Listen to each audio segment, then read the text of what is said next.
It is Wednesday, the 3rd of July, 2024. My name is Pigeon Rose, and this is my song of the day.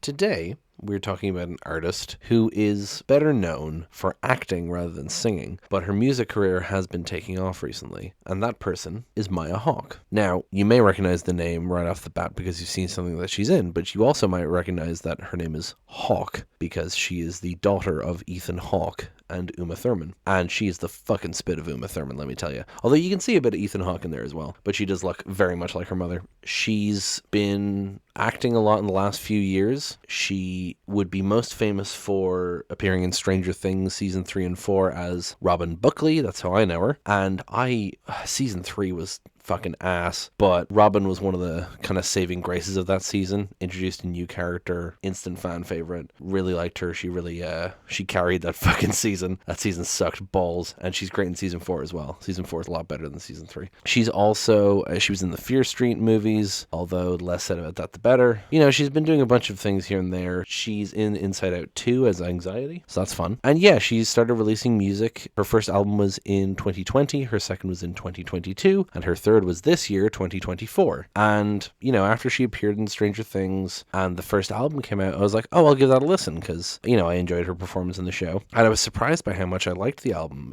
I really enjoyed it. The song Hold the Sun from that album, I think is still like in my top 100 most played songs on Spotify of all time because it's on my sleep playlist. Then the second album came out and I thought it was even better. One of my favorite albums of that year. And so when a third album was announced, I was hyped for it. And then the first single was released and I loved it so much. And I was like, hell yeah, I'm going to love this. This is like the same story I told about the Elbow song I talked about on Monday. But basically, yeah, I mean, the single came out and I was like, oh, I'm going to love this album. And I was correct. The album is really, really good. Really, really good. The song we're talking about today is that first single, which is called Missing Out. So we're going to listen to that now and then come back in a few minutes and talk about it.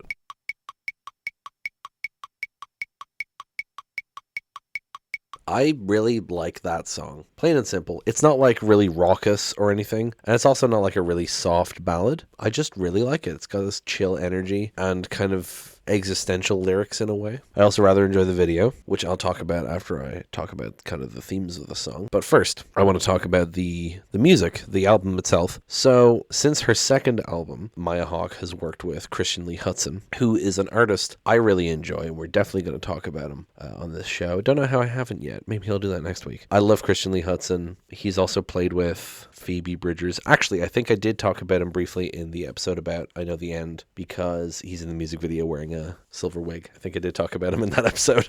But anyway, no, he's a great musician in his own right, and I really want to talk about him on here. And he produced this album and has also been co-songwriter and doing different instrumental parts since the second album. And I think that's partially why I love the second and the third album so much. Because like I said, I enjoyed the first, and then the second one I was like, oh, this is like way better. Not that it was bad in the first place, right? It's just like, oh, this is more my shit. I think it's because I really like Christian Lee Hutson and I really like what he brought to the table. So I just wanted to bring that up there that he worked on this album. I don't know if I'm going to talk about other songs on this album specifically on this show. So I want to point out now that Sadie Sink provides some vocals on the first track on the album, Black Ice. Sadie Sink being the actress who plays Max in Stranger Things, which I just learned that now while I was researching it. So that's cool. So anyway, the song itself is about this feeling of missing out, hence the title, but kind of how she realized she had this kind of displacement from her peers for a few reasons, not least among them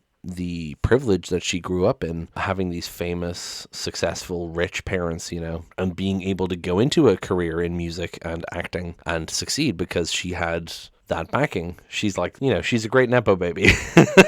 And she's aware of that. And she, you know, talks about how it kind of messes with you a bit because you feel like you miss out on some of the other things in life in growing up, you know. I should say, for clarity's sake. She is currently 25 years old, just so you know, for reference. Her first album would have come out when she was 21, I guess. And she would have started acting in Stranger Things when she was 20. Well, the show came out when she was 20. She probably filmed it when she was 19. Anyway, let's talk about the lyrics here. Lucy wants to write the next great American novel. She can't even read the bottle. She says, I might be a genius. Well, she could be a model. Apparently, the whole song was inspired by a student who went to Brown University, which is where Maya Hawke's brother, Levon, goes to college. And everyone was like talking about what their wishes were for themselves. And she says, I want to write the next great American novel. And I'm reading from the quote here. It was the moment where I felt older than everyone because I laughed so hard. I was like, you are so far down the wrong track. Wish to write a novel. That would be a miracle. Don't wish to write the next great American novel. That's a nightmare. It made me feel I actually am a different place in my life than these people I was around. It totally inspired this whole song. So this kind of idea of feeling displaced from her peers and all that, talking to college students who are younger than her and kind of feeling like she's missed out on something, right? Didn't think I'd get in, so I didn't apply. Now I'm a drunk hanger-on, hitting on the younger guy. I buy booze for the Ivy League with my television salary. They think they look up to me. Ha. So I have trouble with this lyric of a drunk hanger-on hitting on the younger guy. I hope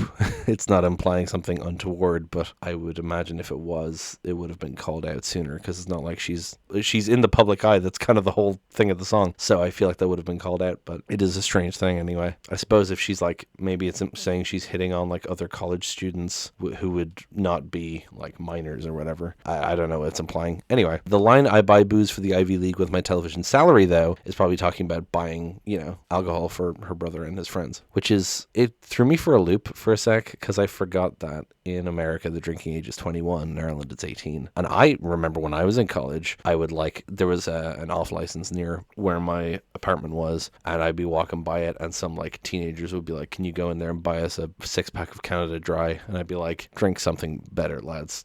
Have some fucking self-respect. No, I would refuse, because what the fuck am I? But like, because I was only 19, I would have been, so I was able to buy beer. And so when she says I buy booze for the Ivy League, it's like, well, he's in college, he should be able to buy. Oh no, wait, he's American.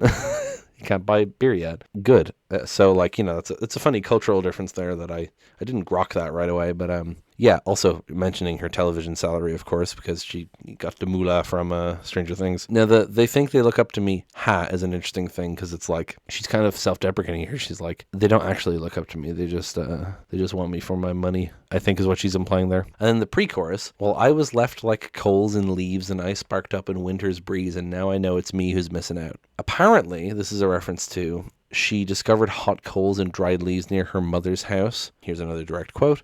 It was licking at the sides of our mother's old wooden farmhouse. It would have gone up like a tinderbox. It was really intense, and we may or may not have been on hallucinogenic mushrooms. So that's fun, I guess. But this image and the way it's sung, that I was left like coals and leaves, and there's like a counter melody in the background. This is kind of one of the things that drew me into the song when I first heard it, because the verse, whatever, like I enjoyed it, and then this happened. I was like, ooh, I like how this is sounding. And the chorus is just missing out, missing out, missing out. Missing out, missing out, missing out. Now I know it's me who's missing out. I really like that. Simple, but I really like the delivery of it, the climbing up the scale, missing out, missing out, missing out. It's almost like doing a do-re-mi or something. And then the second verse starts with, but I was born with my foot in the door, and my mind in the gutter, and my guts on the floor. And that's the second thing that drew me into this song. That was the thing that kept me. I was like, oh, I love that. Because born with my foot in the door, acknowledging, like I said, the privilege, the having actor parents and being able to act if she wanted to, And then my mind in the gutter, and my guts on the floor. Someone in Genius implied the guts on the floor being like how she's been in the public eye since she was born, which I guess is a fair interpretation of that. But yeah, I love that whole couplet there. It's great. Holding the party line, embarrassed all the time. I remember my potential before I skipped the fundamentals, before I ran from safety, hoping someone would chase me well. And the chorus again. I really like that as well. The I remember my potential before I skipped the fundamentals, kind of saying like, I remember what I wanted to be, what I was growing up with, until I skipped the fundamentals. Like I skipped the basics. I skipped over the things that other kids have to do when they don't have my privilege, And then I ran from safety hoping someone would chase me as that's a sad one. And then the rest of the song is just repeating the chorus again. Oh, there's a bridge. I've been someone to talk about. I want to be someone to talk to. I've bitten off way more than I can spit out. I really love that. I've been someone to talk about, I want to be someone to talk to is a wonderful expression, a very sad expression. And I don't want it to sound like, oh, won't someone please think of the poor rich people? Poor rich people is a funny thing to say. But like talking about how, I mean, she's a human and she doesn't want to just be like a topic of conversation. She wants to be an actual person. And I think that's a great way to express that thought. And then, yeah, like I said, it's just chorus again and then it fades out on the I'm missing out. The music video is an interesting one because it's like it shows her like wired up to, one would assume, a brainwashing machine. She has like a thing on her head with wires going into it, and then she's surrounded by TVs, and it keeps cutting to like stock footage and old films and stuff, mostly of women in different situations, like a young girl looking in the mirror, girls like taking pills and drinking beer and driving, and all sorts of things like that. And then in the latter half of the song, their faces are deep faked with Maya Hawke's, so she's like in the place of all these people, and it's quite unsettling. Deep fakes are just kind of like, they're just kind of unsettling anyway, because this is not one where it tries to make it look particularly good. I think how uncanny I think it deliberately reaches into the uncanny valley in this video, and it does a good job of being a little unnerving in that regard. I also love that thing of how like so much of your appearance depends on lighting, and there's a shot towards the end where when she does the I'm missing out, where like the light revolves around her, and there's like one side is lit by red and one side's lit by green, and it keeps like swinging around. I love that shot. I also love the whole thing's presented like it's shown on a TV, and then it ends with the TV turning off and you hear the static on the front of the screen, you know, when you turn off an old like CRT and it goes and you just rub your hand on it or your hair or something. I like that verisimilitude.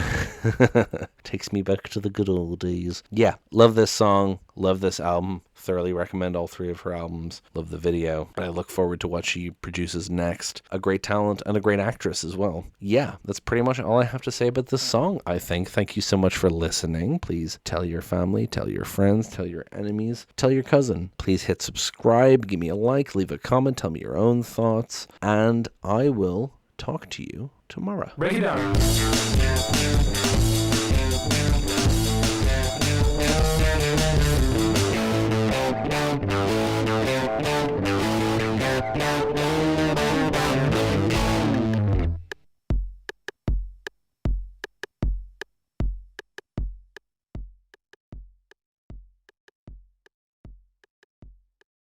I also rather enjoyed the video. The video.